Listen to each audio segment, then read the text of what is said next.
శ్రీ గురుభ్యో నమ. మద్గురుదేవులు చిన్న రామచంద్రయార్యుల వారి పాదపద్మములకు నమస్కరించుకుని, సత్యానంద సత్యమార్యుల వారి పాదపద్మములకు నమస్కరించుకుంటూ, శ్రీమద్భాగవత కృష్ణదేశికేంద్రుల వారిచే రచింపబడిన శక్తిద్వయ నిరాశకంబైన శుద్ధ నిర్గుణ తత్వ కందాదరువుల నుండి సభా విజ్ఞాపనం నుండి ఈ 8వ కందార్థం.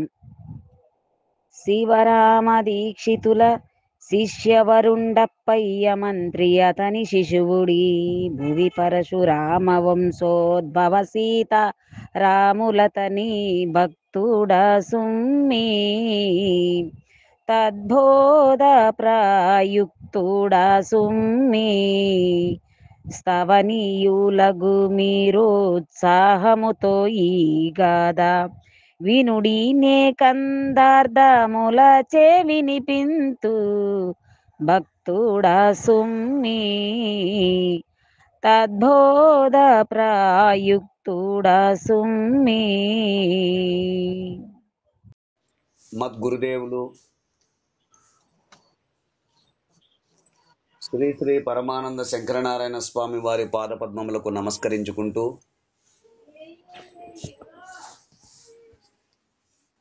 శ్రీమద్ భాగవత కృష్ణదేశికేంద్ర ప్రభువులచే విరచితంబైన శక్తిద్వయ నిరాశకంబైన శుద్ధ నిర్గుణ తత్వ కందార్థ ధరువులు సభా విజ్ఞాపన నుండి ఈరోజు మనము 8వ కందార్థాన్ని విచారించుకుంటున్నాము. క్రిందటి కందార్థంలో శాస్త్రజ్ఞోక్తి స్వతంత్రేణ బ్రహ్మ జ్ఞానాన్వేషణం న కుర్యాత్ అన్నట్లుగా, శాస్త్రవాక్యం అనగా బ్రహ్మశాస్త్ర కోవిదుడైనను బ్రహ్మజ్ఞాన విషయమైన వేదాంత శాస్త్రమును స్వతంత్రముగా అధ్యయనము చేయరాదు, గురుముఖత మాత్రమే అధ్యయనము చేయవలెనని శాస్త్రములలో చెప్పబడినది గనుక ఈ గ్రంథమును నన్ను చదవమనియు మీరు వినండి అని వేడుకొనుచున్నాను అంటూ మనము క్రిందటి కందార్థములో విచారించుకున్నాం. ఇక తదుపరి కందార్థము 8వ కందార్థము. అంటే గ్రంథకర్త గురు పరంపరాభివర్ణనము తెలియచేస్తున్నారు ఈ కందార్థమునందు. ఎందుకు అంటే ఈ సాంప్రదాయం గురు పరంపరా ప్రోక్తమై తనకు సంక్రమించిన విధానము ఒక క్రమములో ఈ కందార్థమునందు తెలుపుతున్నారు. వారికి విద్య ఎలా సంక్రమించినది అంటూ ఆ గురు పరంపరా ప్రోక్తమై తనకు సంక్రమించినది అనే విధానము ఒక క్రమంలో ఈ కందార్థమునందు మనకు తెలియజేస్తున్నారు. శివరామ దీక్షితుల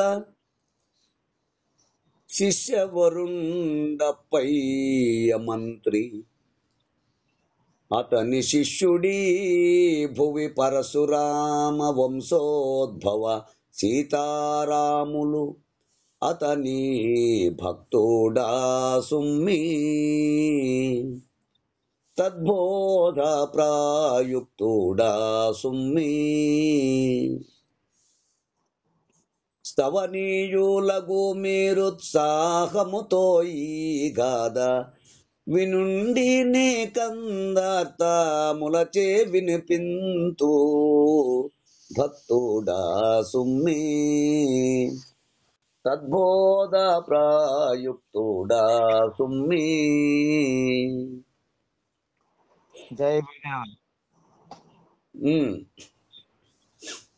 శివరామ దీక్షితుల శిష్యవరుండప్పయ్య మంత్రి. శివరామ దీక్షితుల వారి శిష్యుడు అనగా ఈ అచలబోధ శివరామ దీక్షితుల గారి నుండి మొదలు. అంటే అంతకు ముందు లేదా అంటే ఉన్నది.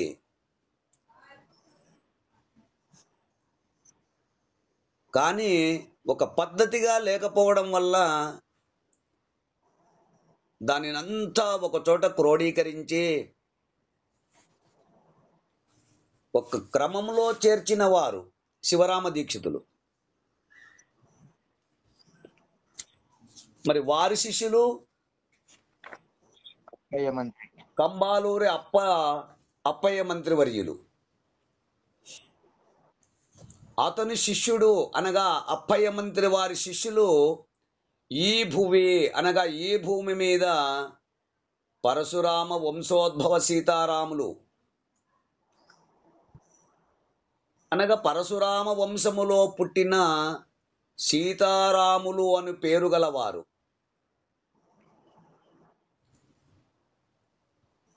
అతని భక్తుడ సుమ్మి అంటే ఈ గ్రంథ రచయిత అయిన శ్రీమద్ భాగవత కృష్ణదేశికేంద్ర ప్రభువులు కృష్ణదాసు అను వ్యవహార నామము గలవాడను, భక్తుడను అనగా త్రికరణ శుద్ధి కలిగి ధర్మాచరణ గలవాడు. అంటే నా గురుదేవులైన పరశురామ సీతారామ స్వామి వారిని ఆశ్రయించి త్రికరణ శుద్ధిగా ఆత్మ నివేదనము గావించుకొని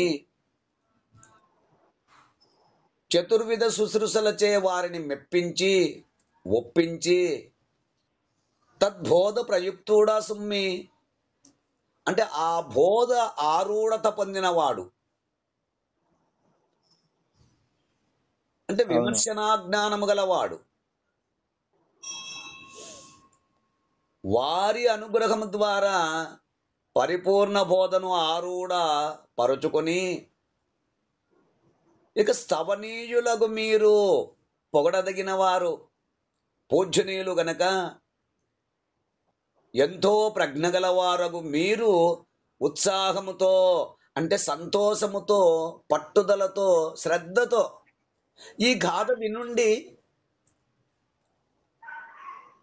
నే కందార్థములచే వినిపింతునని గురు శిష్యుల మధ్యలో జరిగినది ఆరూఢపరుచుకొని ఇక గురు రుణము తీర్చుకొనుటకై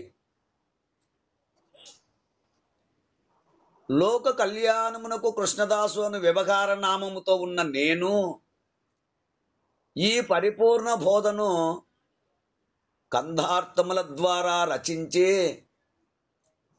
సభాసధులైన మీ ముందుంచినాను. భక్తుడా సుమ్మి తద్బోధ ప్రయుక్తుడా సుమ్మి అనగా ప్రచారము చేయుటకై మీ ముందుంచినాను. ఇట్టి అంశము వినుటలో ఎంతో శ్రద్ధాభక్తులు కనపరచి స్తుతిమంతులైన అంటే పొగడదగినటువంటి మీరు ఈ గ్రంథమును వినవలసినదిగా కోరుచున్నాను అంటూ మనకు ఈ కన్నార్థము ద్వారా వివరణం తెలియజేస్తున్నారు. మీరు కూడా ఈ కన్నార్థ భావాన్ని అందుకుంటారని కోరుకుంటూ జై గురుదేవ. జై గురుదేవ స్వామి. జై గురుదేవ.